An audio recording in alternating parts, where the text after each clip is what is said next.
Hello everyone, welcome back to EduTap. I hope you all guys are doing absolutely good and you all are safe and healthy also. So yesterday was a big day for all of us and whatnot. Like we have done multiple things yesterday, right? So what I am doing today again. See, today I have a very brief focus on one particular question which appeared in shift 2. That was 11:30 of yesterday's YAM. See, if I directly come to the point and if I do not waste your time, today I want to discuss with you one question which appeared in the yesterday's YAM, and I am only focusing on shift 2, okay, not on the first one. In shift 2, this was one question related to blood relation. Now, on Telegram, on YouTube, on our mailboxes, and on multiple calls, students are asking this doubt कि sir ये question सही है नहीं है. And yes, this is not just one question. एक paragraph base आपको दे रखा था और उसके ऊपर if I am not wrong 3 to 4 और some students are claiming 5 questions were there. और रीजनिंग में 4 से 5 question is a very very big thing. Students know the pain once they miss the cutoff by 1 mark or 2 mark, right? So today in this particular video I will call my mentor to address this particular doubt कि ये question सही था भी सही या नहीं था. And mind you, over here I am not for views, over here I am not for comments, over here we are helping you as a student community. Okay अगर मैं भी स्टूडेंट होता तो मैं चाहता कि कोई एक मेंटर आके मुझे इसका आंसर बताए, right? So we are doing that purpose only. So we can be wrong and we can be right also. यहाँ पे मेजर ऑब्जेक्टिव हमारा ये पता लगाना नहीं कि क्वेश्चन सही था या गलत था. Rather we are discussing that whether this question was wrong and if it is wrong then why it was wrong. अगर गलत था तो क्यों गलत था, अगर सही है तो क्यों सही है. So that discussion we are going to do. We are not going to pass any judgement, right? और अगर गलत था तो आपके पास क्या एक रास्ता है अपने मार्क्स लेने का, that also we are going to share. So not wasting much of my time, Meghna ma'am, please join me on the screen. Ma'am, this was the question. Now I want you to tell to the students कि question में था क्या, question का solution क्या है, और आप पूरा मतलब बच्चों को दिल से बताओ कि वो उनके लिए क्या सही हो सकता है, क्या गलत हो सकता है. Over to you. So hello everyone. So ये क्वेश्चन आपके पास था, ठीक है, और इसमें जो डेटा हमको अभी मिला हुआ है, जितना भी डेटा हमने देखा है, ठीक है, तो ये अभी आपके सामने है, ठीक है. तो इस डेटा के according we will solve the question and we will try to make one family tree, ठीक है. अब फैमिली ट्री काफ़ी स्टूडेंट्स का ये इसमें डाउट था कि फैमिली ट्री पूरा बन ही नहीं रहा था, पूरा चीज़ कंफर्म ही नहीं हो रही थी, राइट. तो अब यहाँ से काफ़ी स्टूडेंट कह रहे हैं कि यहीं से आपका जो पैराग्राफ था वो स्टार्ट हुआ था और उसके बाद जब उन्होंने फैमिली ट्री बनाना स्टार्ट किया तो लास्ट वाली कंडीशन वो कंफर्म नहीं हो रही थी, राइट. सो स्टार्ट करते हैं एक बार. M is the father of K, ठीक है. From here M is the father of K and K is the son in law of R. And if K is the son in law तो K आपका male person हो गया. सन in law है तो वो are के एक daughter से मैरिड होगा. C is the grandson of R. अब देखो C is the grandson of R, C जो है वो यहाँ पे हो सकता है इस पर्सन का चाइल्ड डायरेक्ट, और एक या तो इस पर्सन का कोई सिबलिंग होगा उसका भी चाइल्ड हो सकता है. तो यहाँ पे आप इसको कंफर्म तो नहीं कर सकते, बाद में इसको रख सकते हो. So we can use it. J is the uncle of C, P is married to J. अब J is the uncle, so J is male, P married है तो पी फीमेल, ठीक है. So P is female and married to J and here J is the uncle of C and C is the grandson, so C is also a male person, ठीक है. यहां पे से इतना आपका हो गया. अब P is the daughter in law, P does not have any sister, तो अभी इसका कोई यूज है नहीं, इसको साइड में रखते हैं. G has only 2 children. अब G के 2 चिल्ड्रन हैं, ठीक है, and B is the only daughter of G. Now if B is the only daughter तो आपका डॉटर यहाँ पे B बन गया एंड द सेकेंड चाइल्ड होगा आपका G का, यहाँ पे वो एक मेल पर्सन होगा बिकॉज B आपका ऑलरेडी हो चुका है. B ओनली डॉटर है तो यहाँ पे एक सन होगा, ये कंफर्म है, ठीक है. R हैज ओनली 1 सन. अब R की डॉटर आपने पहले से बना रखी है, इट मीन्स एक ही सन आप यहाँ पे इसको ड्रॉ करोगे, ठीक है. इतना हमने यहाँ पे कंफर्म कर दिया है. S is the Neiphiu of B. अब S is the Neiphiu and B के यही एक सिबलिंग होगा यहाँ पे, तो S must be his child, ठीक है. And B is unmarried. तो ये हमारे पास इतनी इंफॉर्मेशन है कि B को मैरिड भी नहीं रखना है. अब जितनी भी इंफॉर्मेशन है उसके अकॉर्डिंग ये पता चलता है कि J is uncle of C. अब देखो C हमको पता है इसका यहाँ पे ग्रैंडसन है. अब यहाँ पे जे आपका यहां से भी रिलेट कर सकता है, यहां से भी रिलेट करता है. इट मींस इसका मैटरनल अंकल हो सकता है जे और इसका पैटर्नल अंकल हो सकता है जे. तो दोनों साइड से हम क्या करेंगे, दोनों केस से एक बार फॉर्म कर देते हैं यहाँ पे से, ठीक है. और ये 2 केस हम यहाँ पे से लेके चलते हैं. तो एक बार हमने क्या किया, एक बार आपने जे को इस साइड रख लिया यहाँ पे, ठीक है। जे इज मैरिड टू पी, तो पी आपने यहाँ पे रख लिया। और दूसरे केस में हम जे को करते हैं उस साइड को जहां पे M is married, sorry M is father of K, और जे यहाँ पे इसका सिबलिंग बना देते हैं और पी आपका यहाँ पे हो जाएगा, ठीक है। And K is married to someone who is the child of R. अब यहाँ पे आपका इतना हमारा आ रहा है, ठीक है। अब यहाँ पे सी आपका जो है इसका नेफ्यू है, मतलब सी इज द मेल पर्सन, तो सी अब आप यहाँ पे से कंफर्म कर सकते हो, तो सी आपका इसका चाइल्ड हो गया, ठीक है। एंड आपका एक बार सी जो है वो यहीं पे वापस से इसका चाइल्ड हो गया, दोनों साइड आपका के का चाइल्ड हो गया सी।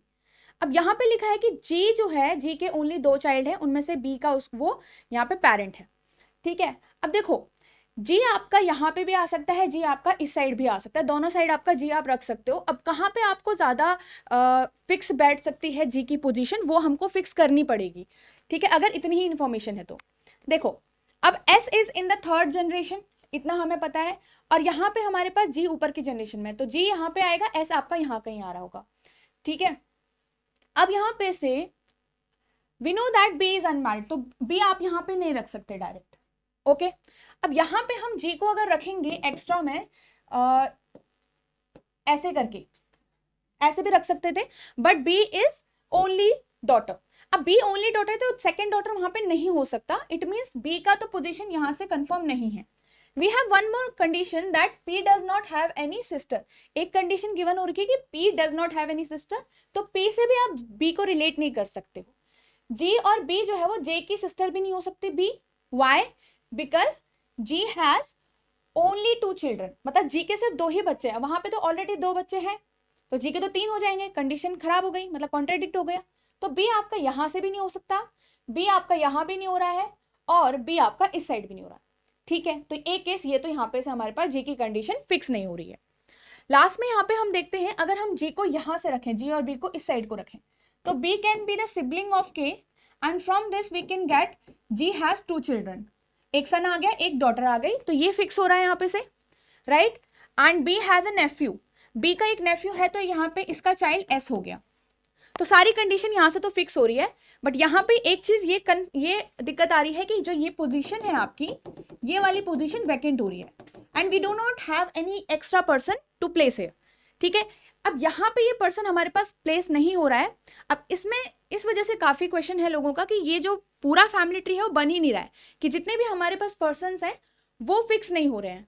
यहाँ पे जी और बी का हमारे पास यहाँ पे रखा, हमने यहाँ पे रखा, तो वो 2 केसेस में कंफ्यूज हो रहे हैं।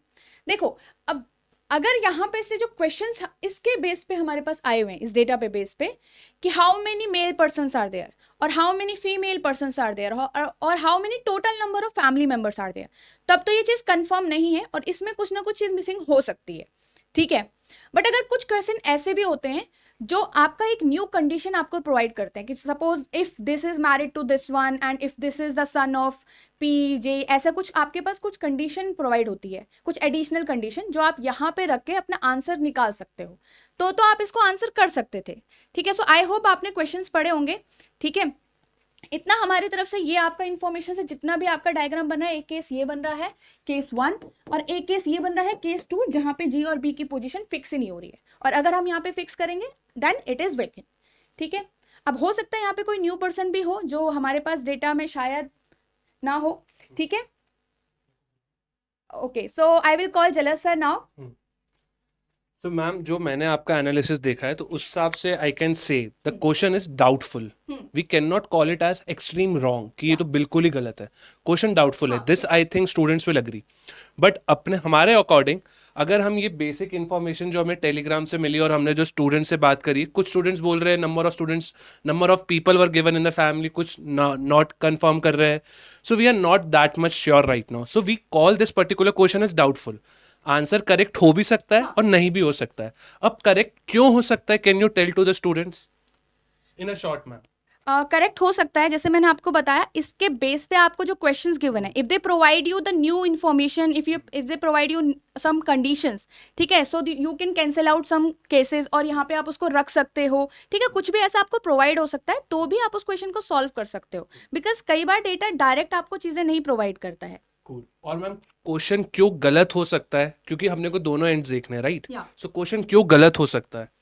सो अगर वहां पे से कोई क्वेश्चन, जैसे मैंने आपको बताया, if they ask how many male persons और how many total number of members are there, ठीक है, फैमिली मेंबर्स क्योंकि कंफर्म तो नहीं हुए कि how many complete family members are there, तो इसमें हमें कुछ कंफर्मेशन देनी होती है, राइट, जो हमारे पास अभी नहीं है। So based on the information which we have from Telegram and from the students which we have talked, we are calling this question as doubtful. We are not calling it as right. We are not even calling it as wrong. As simple as that. And that is what the main purpose of a faculty is, to give you the right things. Okay?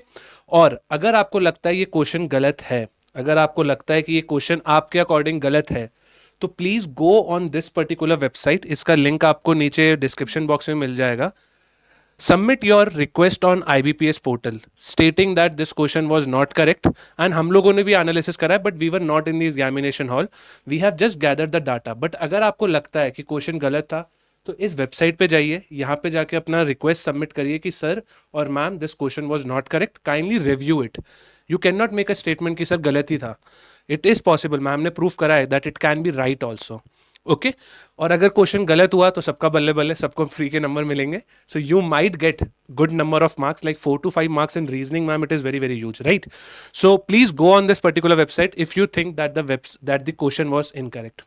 Okay, so this was a quick analysis of the yesterday question, and mind you, again, we are not making any statement कि question गलत था या सही था. It is doubtful from the team of EduTap. Okay, so that concludes this particular video. Now please keep preparing if you are going towards phase 2, and I hope you all will. Chaliye, on that note, let's end this video. Have a good day ahead.